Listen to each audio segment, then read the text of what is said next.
Testing, testing, testing. 1, 2, 3. You good? All right.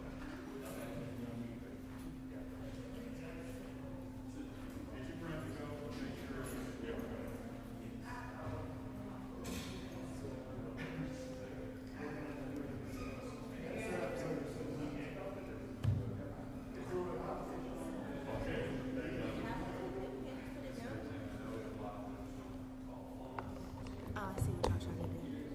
It's cute.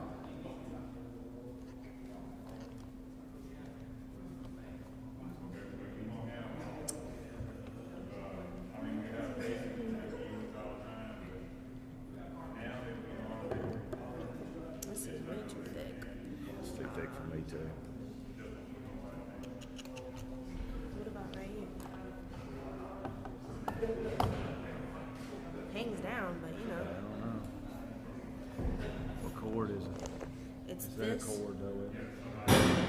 If it's not too much, because they have it taped right here. They got it on theirs too. It's lit.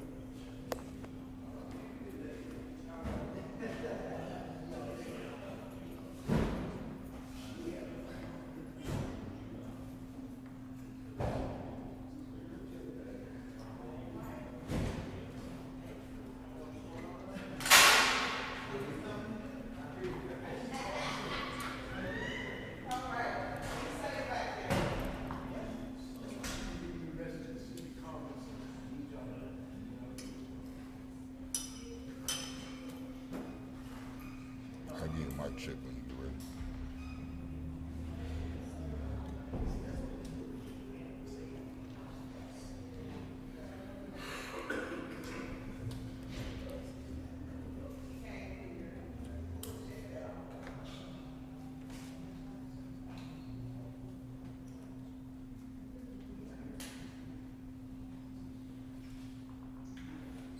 Testing 1, testing 2, testing 1. You good? Testing 1, 2, 3. Okay.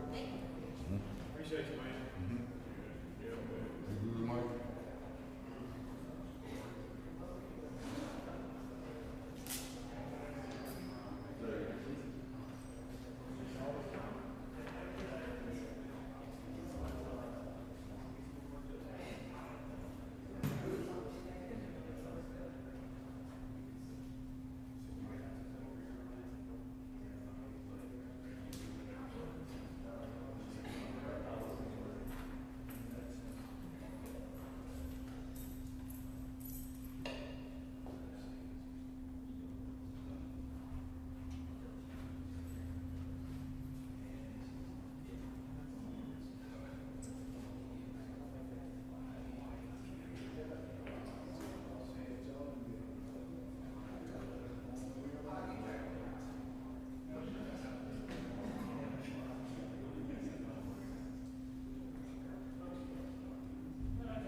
Well, good morning to everyone. I want to take this time to share my appreciation to Mayor Washington of the City of Pine Bluff, as well as Chief Franklin, the City of Pine Bluff's Police Chief, the Deputy Chief, Ms. Denise Richardson, and others from the City of Pine Bluff who are here braving weather right now. We're grateful that it hasn't started or commenced just yet, as we all are preparing for that. We've been having these briefings, and of course, the Chief Humphrey, Assistant Chief Hilton, as well as Assistant Chief Bewley and Major Ellison, who are all here with us today, and Michael Sanders. I just want to take this time to share our appreciation. As you all know, since February 1st, when the City of Little Rock declared community violence a public health emergency, we've been committed to having weekly briefings on public safety here in the City of Little Rock since that time, to update the public on what we are doing to combat crime, what we are doing to reduce crime, and what we're doing in a very collaborative effort, both with proactive policing and prevention and intervention efforts to address the root causes of crime. Little Rock is not alone in this fight. Cities across the country, as well as right here in our state, are all experiencing an increase in crime. One of those cities is one of our sister cities in the city of Pine Bluff, our neighbor to the southeast. What we want to do today is share what we're doing and working in a very collaborative effort between Mayor Washington and myself and our two police departments on how we're working together to combat crime together.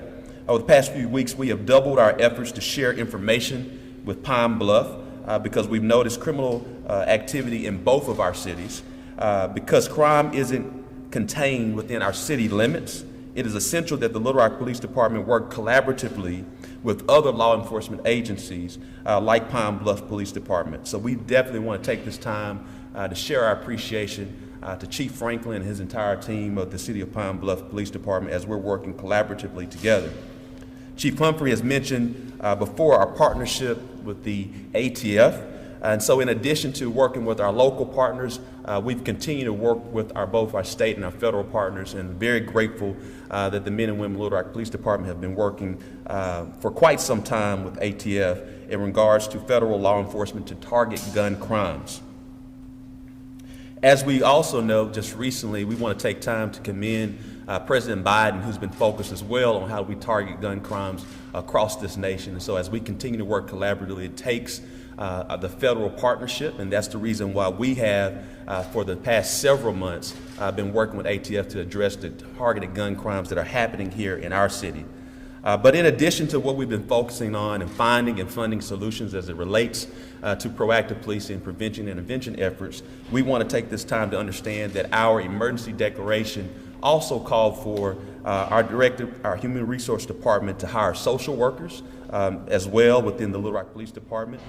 We also have asked our Office of Neighborhood Safety, that's being led by Michael Sanders, to focus on our community violence reduction proposals and contracts. He will give an update on those things that we've been not only finding solutions and funding solutions as it relates to our community partners, because we understand it takes a holistic approach, and that holistic approach is focusing on the socioeconomic issues that we all are experiencing and tend to become the root causes of crime.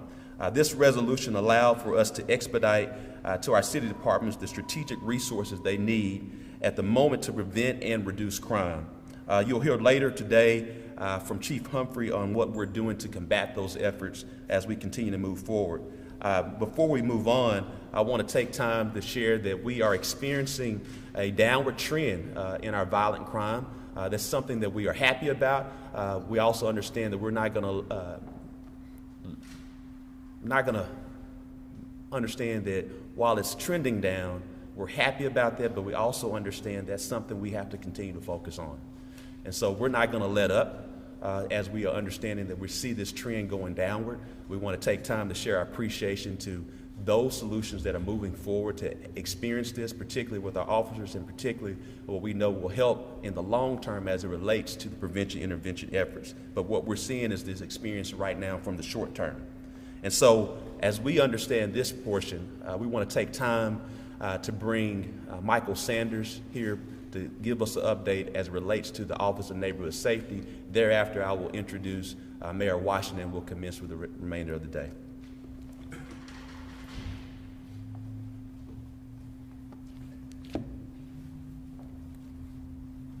Good morning. The past 2 weeks, staff has been working to finalize the community violence reduction contracts, budget negotiations, and fine-tuning those deliverables of SMART goals that we've asked our vendors to provide. At this time, we have currently 8 active programs working in the after-school, out-of-school time programming, with an additional 2 programs scheduled to begin at the latter part of April. We've had the community violence reduction services. There were 10 board-approved vendors, and of those, the number of contracts pending documentation from vendors are 2, and then we have contracts who are currently under legal review. The number is 8, and so soon those services will begin. We're projecting that as soon as the legal review takes place and the vendors, the other remaining 2 vendors submit their information, those contracts can be signed and services can begin. An additional 9 vendors were approved in our neighborhood safety program services. Right now we're beginning, have been planning for our pre-negotiation meetings, which are scheduled for April the 14th. We will begin individual negotiations beginning April the 19th, and then based on those negotiations, we will continue to work with those vendors to get all of their completed information submitted, and we're projected to have services available under that category by May 1st. With our day labor contract, we're waiting on the vendor to complete all required contract negotiation requirements. At that time, we'll submit to the city attorney, and we're projecting those day labor services, which will provide opportunities for individuals to go to work that day and get paid that day, no later than May 1st. Our community violence interruption programs were scheduled to release an RFP on May the 2nd, and it'll post and stay available through May the 23rd. And in that community violence interruption programs, that'll be a domestic violence prevention and counseling RFP or bid, and a community-based intervention. That'll be the second round of that community-based intervention opportunity. Those opportunities have a max of $200,000 for each category. And then we'll be releasing also, projecting to be released on May 2nd and stay posted through May 23rd, some community innovation projects.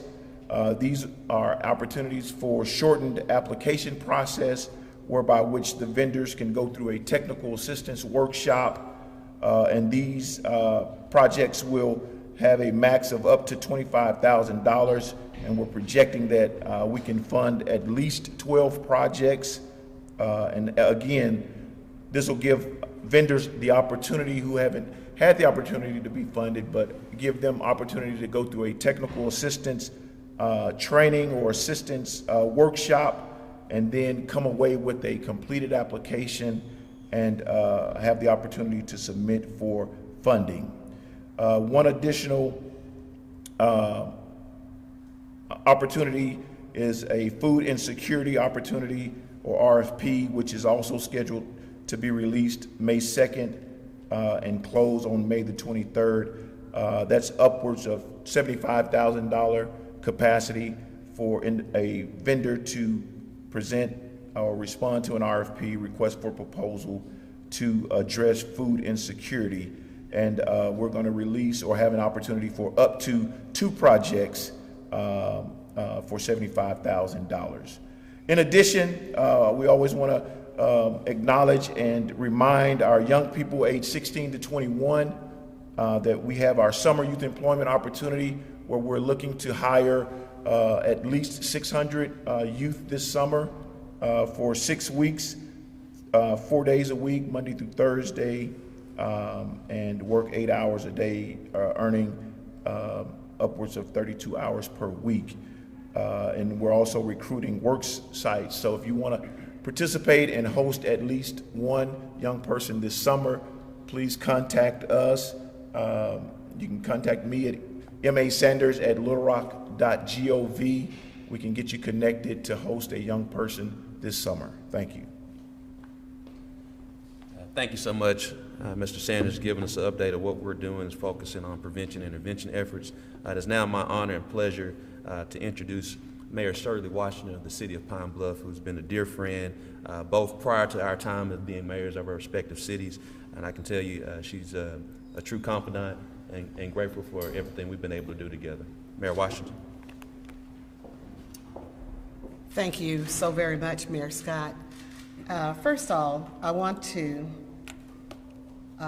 thank you, Mayor Scott, for the relationship and partnering with us on this initiative on behalf of the city of Pine Bluff and all of our citizens. We agree with the basic sentiment that everyone deserves to live in a safe community. And when we say that, looking at our future, we focus especially on our young people. For our young people deserve to reach their full potential without the threat of this acquaintance violence that we're faced with. This is crucial to me, and it's crucial to me not just as mayor, but as a common citizen, and most especially as a former school teacher and a former school administrator. Evidence shows that crime that we are addressing is not unique, as Mayor Scott said. It's not unique to our communities.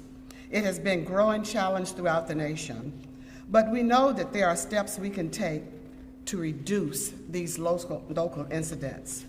In Pine Bluff specifically, we are focused on increasing youth activities. We're doing some of the same summer youth programs and initiatives that were just mentioned by Mr. Sanders. And we're also taking illegal weapons and drugs off the street very aggressively. This is helping to alleviate the criminal activity.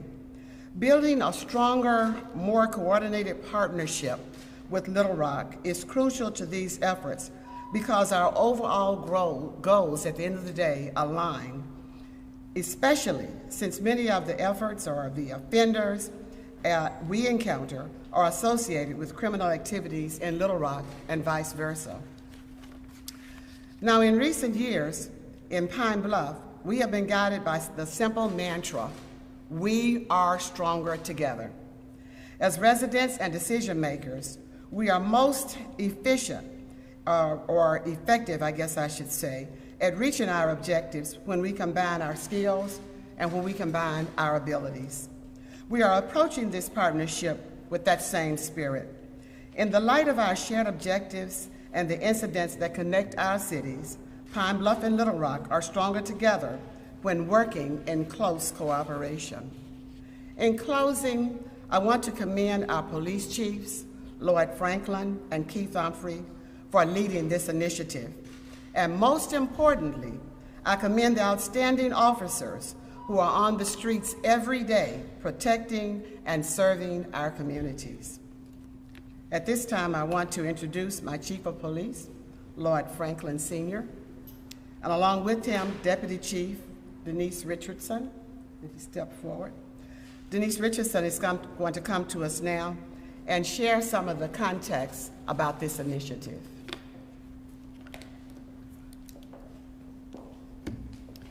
Good morning. I am here to give some context to this initiative. We want to share that this is not a tactical effort, and it will not affect the day-to-day travelers using the 530 corridor. This is an intelligence-driven initiative with dedicated point people in each agency who will be tasked with maintaining its continuity across jurisdictions. We chose 530 for the name because that is the main access between our two cities. So the focus is not simply placed on facilitating the extraordinary legwork that officers have already been doing in their separate capacities, but the focus of this initiative is to work toward a more fluid sharing of information in real time. Within the past 2 years, we have noticed a startling connection between violent gun crimes in the city of Pine Bluff and the city of Little Rock. This is a violent crime reduction effort that will increase safety for the men and women in public safety and ensure better outcomes for the sake of the public. We thank Mayor Scott and Chief Humphrey for the opportunity to work with the city of Little Rock. We hope to reach out to neighboring cities in the Little Rock metro area in the very near future and encourage and enlarge the territory of this effort across cities where known offenders have frequented all across the state of Arkansas. And I will release the podium to my Chief of Police, Lloyd Franklin Sr. I take that back. I release the podium to Little Rock Chief of Police, Chief Humphrey. Good morning. Thank you, Chief Richardson, Chief Franklin, Mayor Scott. I'm sorry. Mayor Washington, please forgive me, and to everyone else. As always, I want to thank the women and men of both the Little Rock Police Department and the Pine Bluff Police Department. As you know, I'm joined by two assistant chiefs, Assistant Chief Wayne Bewley, Assistant Chief Heath Helton. I believe Major Troy Ellison, Major Troy Ellison is standing in for Assistant Chief Crystal Young Haskins. So I just wanted to give you all I have to echo what Mayor Scott said this morning. And we've been stressing the importance of a holistic approach. Since day one of me coming here, I've made it very clear that we have to have a holistic approach. I believe that we are doing that. We've been doing this, but it has become even stronger. I want to continue to stress that in order to decrease our crime, we must have that holistic approach. We must, our recent homicides, our recent domestic violence situation, our acquaintance violence situations, we have to stress the importance of conflict resolution. That is what we're seeing. That's what we continue to see, a lack of conflict resolutions, not only in the city of Little Rock, but also in the city of Pine Bluff and throughout the nation. We have to learn to disagree without resorting to weapons. That's our main focus. We have to disagree without learning how to disagree without resorting to weapons. Today's announcement is a big part of an ongoing effort to reduce our violent crime. I'm excited to announce that we have begun a relationship with Pine Bluff. And when I say begun, we've had this relationship thanks to Mayor Washington and Mayor Scott, myself, and Chief Franklin, Chief Richardson, and our assistant chiefs and our staffs have worked closely together. We recognize that some of the same individuals who are causing problems in Pine Bluff are causing problems in Little Rock and vice versa. And so it's very important that we work together. And what I would like to share with you all, just the fact that we have been working extremely, our collaborative efforts have included Pine Bluff joining us in our ComStat meetings. We have shared intel, our detectives speaking with their detectives, us working with the alcohol, tobacco, and firearms, and constant communications with the Assistant U.S. Attorney. These are the things that we're doing, sharing information. One of the homicides that I want to talk about happened at University in 630. Mr. Bradford Bankston was the victim of that homicide. We determined that Mr. Bankston lived in the city of Pine Bluff. I immediately contacted Chief Franklin and Chief Richardson. They, in turn, were able to get their detectives, their staff involved, and there was an ongoing dialogue based on the fact we did not know what was going to occur after that. We knew that there was a Little Rock and a Pine Bluff connection, but just the fact that I could pick up the phone or they can pick up the phone, contact me, I can contact them, they can contact our intelligence people, we can contact theirs, and then we have those direct lines to our federal partners. That's what's important. And so we continue to do that. That's what I want to stress now. Collaboration is important. And when you have two chiefs and two mayors that understand that is how you come to a success of continually seeing violent crime driving down, because the same individuals are that they know we're knowing, and vice versa. I'd like to update you all on some crimes that we had, violent crimes that have occurred recently, and the outcomes. As you all know, we had a shooting at Park Plaza Mall a few weeks ago. We have arrested Ken Kelly, who was arrested for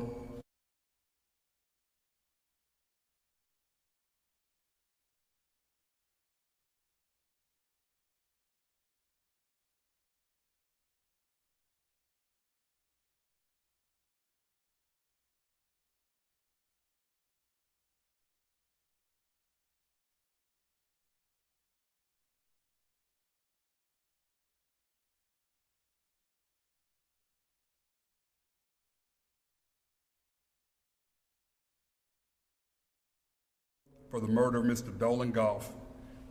He was arrested earlier today, and we're glad to have him off the street.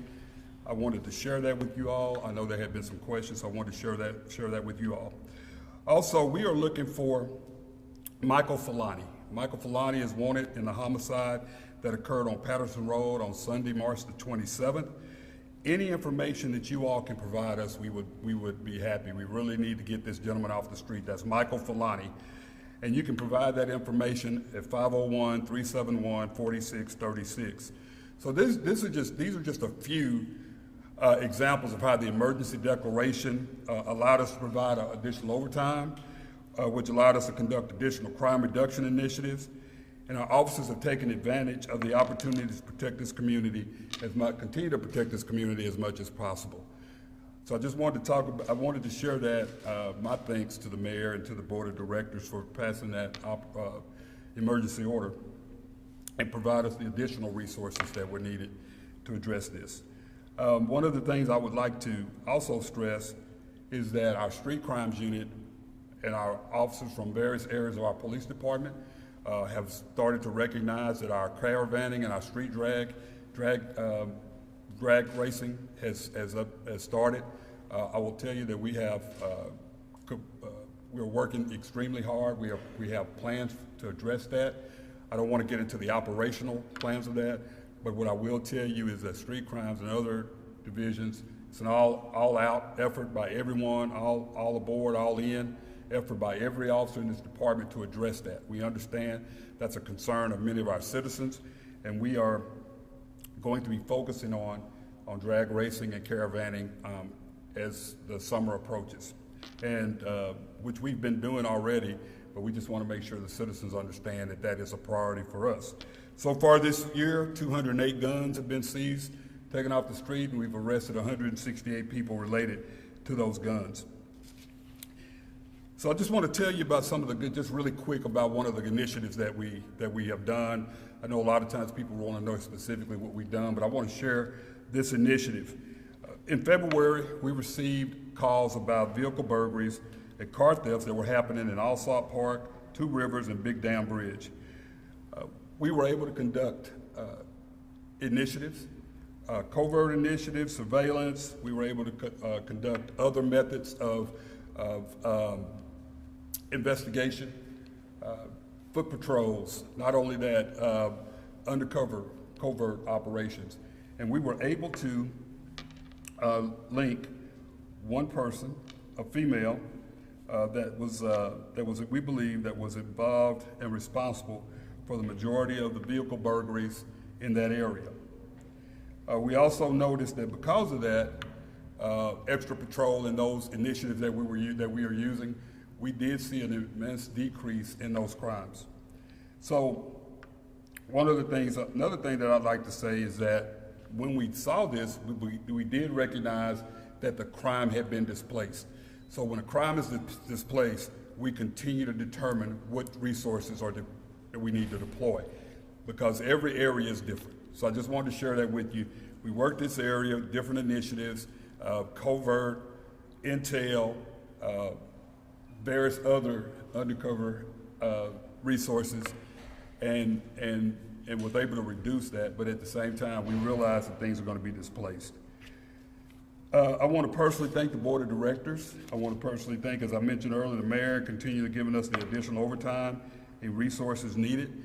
As you know, this was part of that emergency declaration. We were able to utilize funding from that as far as the overtime that was afforded us. I want to also stress, and I'm thankful, and I'm just very proud of our women and men of our police department. They continue to stand up, they continue to work hard, they continue to answer the call to Chief Bewley, Chief Helton, Major Ellison. Thank you all. Their divisions are working extremely hard, so there's not one area that's working even more harder than the other. We're all working together, and I just want to say thank you. And to our citizens, thank you all for continuing to believe in us, and please continue to provide us the information so that we can continue to apprehend our violent criminals. Thank you. Thank you so much, Chief. First of all, again, we just, before we go to Q&A, share that as we've seen over the course of the last several months of 2021 and now in 2022, we've seen violent crime increase.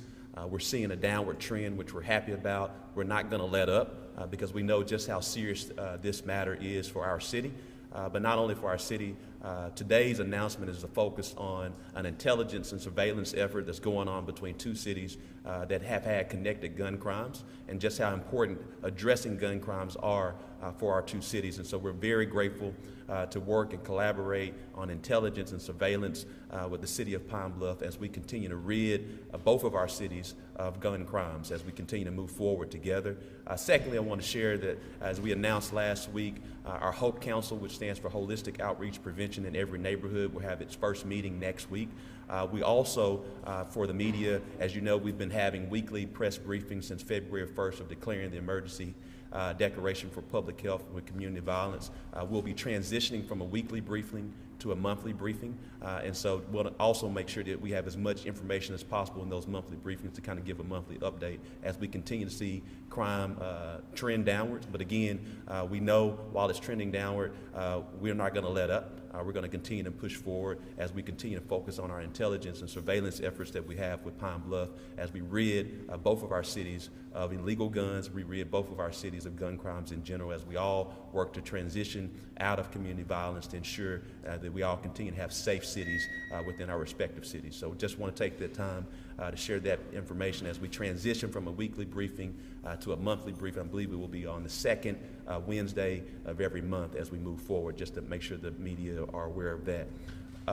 That being said, we'll have a few questions. Hi, good morning. My name is Brenda Lipinski with Channel 7, and thank you, Mayor, for that address. I wanted to mention that you keep saying that there's a downward trend in the number of violent crimes, but to a lot of people, I mean, we had just very recently our 19th homicide. So to a lot of people, crime is not in a downward trend. Can you kind of explain what you mean by, saying that there's a downward trend while the number of homicides keep going up? As we continue to focus on crime and crime statistics, we merely go on the facts. Crime is up in our city. We've seen violent crime decrease at a peak. I believe it was at somewhere around 26% at January 31st. It's now trending downward somewhere around 6% as it relates to this week. And so that is a downward trend. Yes, it's still up, but it's not 26%, it's now 6%, and that is to the efforts of our street crimes unit, that's to the efforts of our intel and our detectives. Whether it is a homicide, the 19th homicide, or it's a property crime or a breaking and entering, that's unacceptable to any resident in our city, but we are seeing that downward trend. Because of the efforts of our officers, we want to continue to push forward. Again, while we're happy to see that downward trend, we'll never be satisfied or happy until it's at zero. Next question. With these individuals traveling city to city, how involved will county and state departments be in this intelligence effort? Well, this intelligence effort that what we're communicating today, as always, we're focused on the city of Little Rock and Pine Bluff. As you all know, we have a great relationship with both our state county partners. We continue to share that we can have a relationship with our federal partners as we focus on working with our U.S. Attorney as well as ATF and other federal partners. So we have that relationship. They're always pulled in. As you understand, Pine Bluff is in Jefferson County, Little Rock is in Placid County, and so as it becomes related, we always are communicating. Next question. When it comes to Pine Bluff, how many homicides have there been this year? Chief Richardson said 9. Next question. So I understand that there is collaboration that's going here, which, as you mentioned, is very important. This is just simply hearsay, but there have been people saying that the reason that maybe there could be this collaboration is that there is criminal or organized criminal activity going on, and that's resulting in these deaths that are going on. Can you confirm or deny that? Are there rival gangs that are moving up to Little Rock or going to Pine Bluff? Is that happening right now? What we've experienced in most of our homicides have been domestic violence and acquaintance violence. Next question. Chief Humphrey and Chief Franklin, if you'd like to answer. It seems inevitable at this point that we want to get some sort of legislation targeting unregistered firearms, ghost guns from the federal government. Can you give us an idea of how much of an impact, especially with Little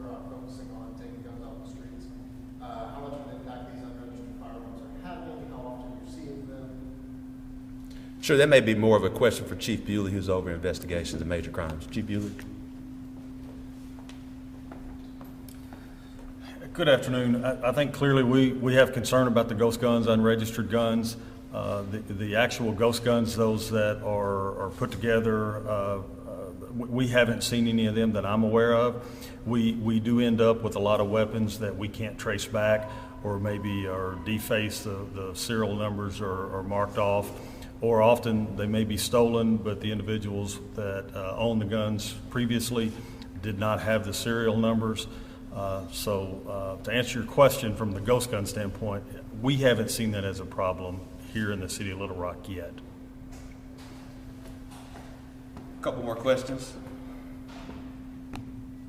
Couple more questions? Thank you so much. Have a great day.